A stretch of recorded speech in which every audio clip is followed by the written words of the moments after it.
Anyway, Noah, got one more division in the AFC to cover, and this is the division that really just had the arms race of arms races this offseason. I mean, bro, you look at both of these teams, and a lot of them look similar, but a lot of them look very, very different.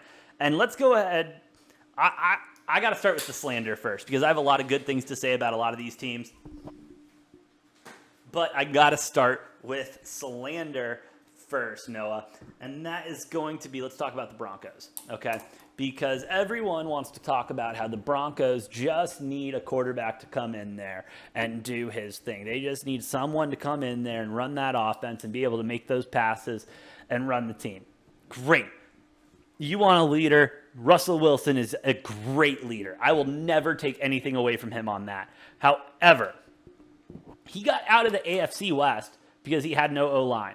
And so he would stop being the most sacked quarterback in the NFL. However, he accidentally got himself, I believe, into a very worse situation. Everyone wants to talk about the weapons on the Broncos and everything, but no one wants to talk about the fact that Drew Lock was scrambling for his life last season half the time, and now with the AFC West especially, teams he's going to have to play twice a season, just D-lines out the asshole, bro. They've got so much talent all over the AFC West on the D-line. I mean, it's disgusting. I mean, and we're not just dealing with one guy on each team who can, break a good pass and get a sack a game. We're talking about 2-3 guys on that line, and not even talking about the linebackers that can crash and just make Russell Wilson's life miserable. Not to mention the fact that he's going into a new system, new city, new everything. Dude, the Broncos are going to suck this year. I think they will do great next year, but they also sucked the first year with Peyton Manning. Let's not forget that. Russell Wilson will not come in here and fix your problems overnight. It is going to take a minute. As much as I hate it, he is the leader that can bring that team together and take them to the promised land, but not this season. Broncos have a rough season, go 5-12, and absolutely shit the bed. And there's going to be questions, and I do want to make the other prediction that Russell Wilson will still be the most sacked quarterback in the NFL. What are your thoughts, Noah? That's a little hard to pick apart. I agree with a lot of that. I disagree with a lot of it as well. I don't think there's any chance they go 5-12. I think this Broncos team is a good enough team that they'd be in contention for the division. Not that they'd be the absolute hands-out favorite, but they'd be in contention for the division in most of the divisions in the NFL. However, they are stuck in the AFC West, which is going to be ridiculous. And this is why I didn't pick any team over 11 or 12, or didn't pick anybody over 12 wins in the AFC, is because 3 of the 4 best teams are in this division and they all have to play each other twice a year. It's going to be miserable. I have Denver going 8-9 only because they're going to have to play the Chiefs, Raiders, and the Chargers 2 games each. And yeah, it'll be interesting. There's a lot of really good defenses in this division. Actually, all 4 teams have a pretty good defense. Probably the Raiders coming in as the weakest of them, but still not a terrible defense. I mean, the Broncos, Chiefs, and Chargers should have really good. And then the pass rushes are, but with the whole sack thing, the pass rushes are going to be ridiculous, and they're going to have to deal with that because you got Max Crosby on one side and Chandler Jones on the other side with the Raiders. You got Khalil Mack and Khalil Mack and Joey Bosa on the Chargers. Not to mention Derwin James being in the middle of that. You get him on a blitz with those 2 rushing on the sides. Yeah, good fucking luck.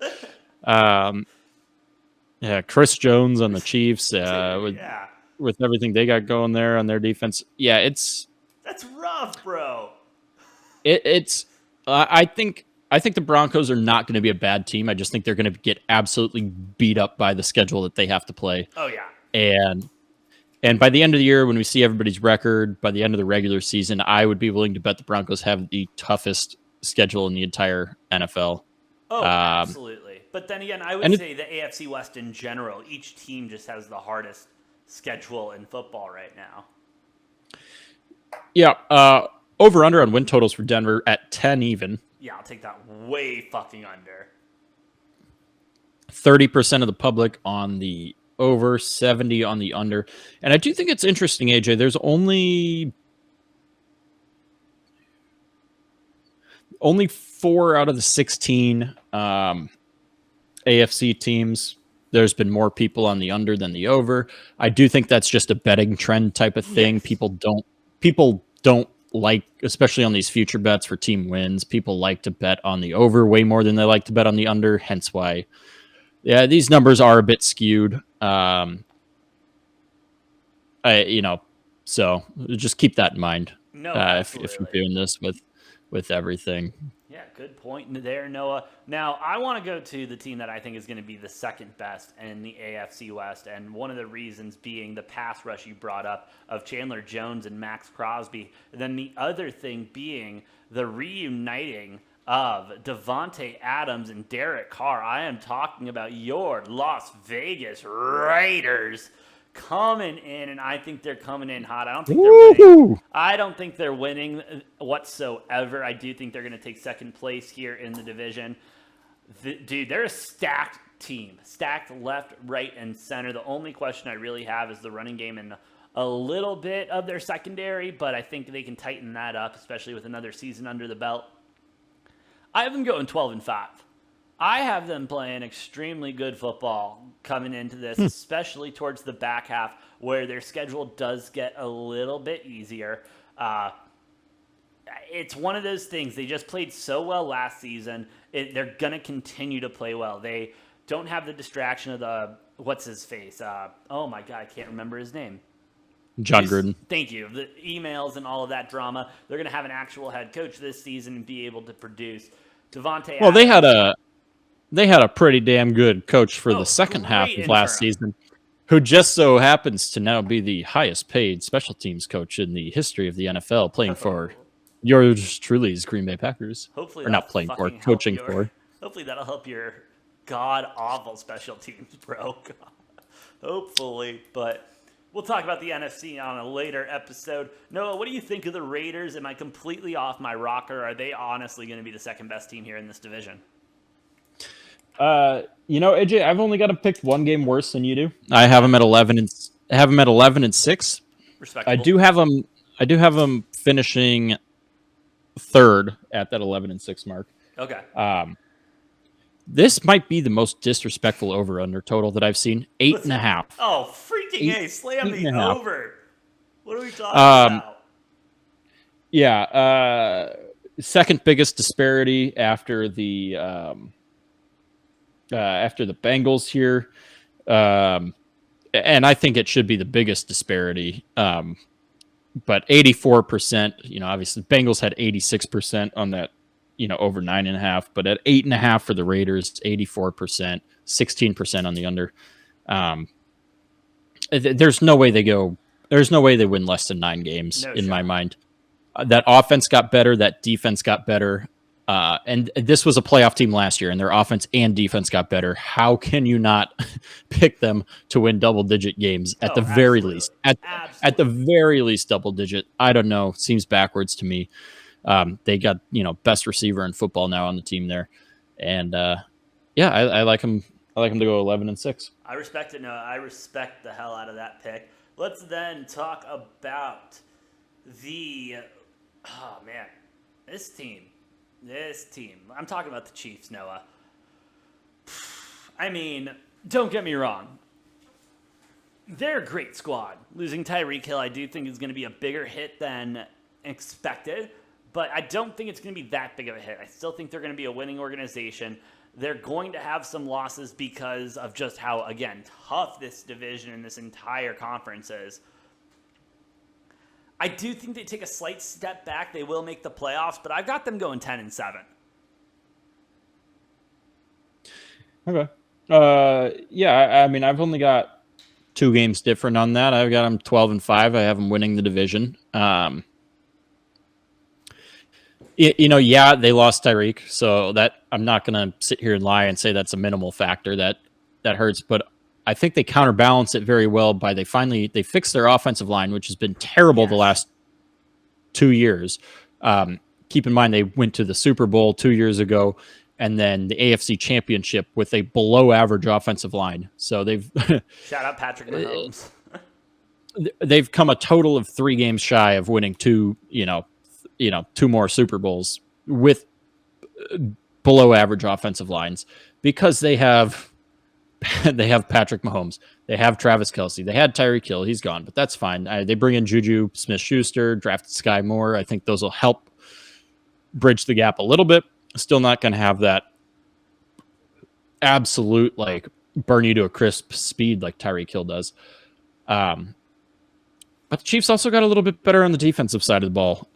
So they improved at so many positions that I think it makes up for losing Tyreek Hill. I think they win this division yet again, but just by a hair. I don't think they're not going to be dominant. Like, they're not going to completely dominate this division like they have in years past. Obviously, last year was not one of those years. The Raiders were a couple games back still from them, so I guess they did kind of still dominate the division for the most part last year.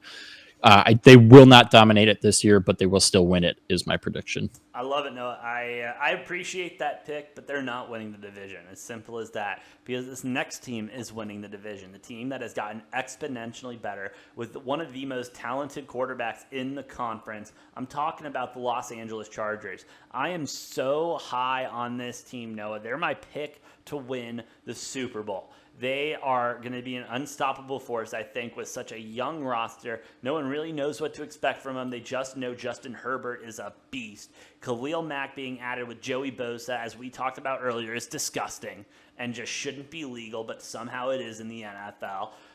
Honestly, I think their defensive line is a license to kill because those two are just going to end up sandwiching Russell Wilson in one game. It's going to be epic. But I got them going 14-3. I have them winning this division, and then honest to God, they are my Super Bowl pick so far to win it all. All right, yeah. I've got them only going 11-6. Tying in record with the Raiders. I think this division's going to have 3 teams in the playoffs again. Yeah. I mean, that defense is scary. Adding Khalil Mack, adding J.C. Jackson as well. Right. I forgot about that. Probably a top 5 cornerback in the league right now. You get a fully healthy Derwin James back. It's going to be a much, much improved defense, which is what they need. That's kind of been their Achilles heel for feels like over a decade now. Yeah, no, absolutely. Maybe even more than that. Like, you can go all the way back to when they had Phillip Rivers and Antonio Gates and LaDainian Tomlinson and somehow still like lost in the first round of the playoffs or missed the playoffs or something. Yeah. I don't know. Their defense has just always been their Achilles heel. I think that is hopefully going to be in the past now. I like them. I like them to go 11-6. Their over-unders at 10. 76% of the public on the over, 24 on the under. Okay. I think the Chargers are going to be really good. I think the Raiders are going to be. I think the Raiders. It shouldn't surprise people, but I think it will because clearly people are not putting enough respect on the Las Vegas Raiders. So it'll be interesting. The AFC is going to be really tough. It's going to be really fun to watch. I can't wait until the playoffs in the AFC. When you've got, probably Chiefs, Chargers, Raiders, probably the Ravens, the Bengals, the Bills, and then probably the Colts or the Titans. I don't know. One of the thing is, like, out of those 8 teams I just named, one of them is not going to make the playoffs. Yeah. Like, one of those teams is going to be a 10 or 11 win team and miss the playoffs because I think the AFC is going to be so tight. I don't think anybody wins more than 12, but I don't think that margin of error for the playoffs, it's going to come down to tiebreaker for who gets those last wild card spots. I can almost guarantee it. 100%. Noah, we covered this one first because this is going to be the most cutthroat conference in the NFL. This AFC is locked, loaded, and ready to go. Noah, before we sign off for the night, do you have anything else to say about this AFC division conference or anything else regarding any of the specific divisions for the Degens?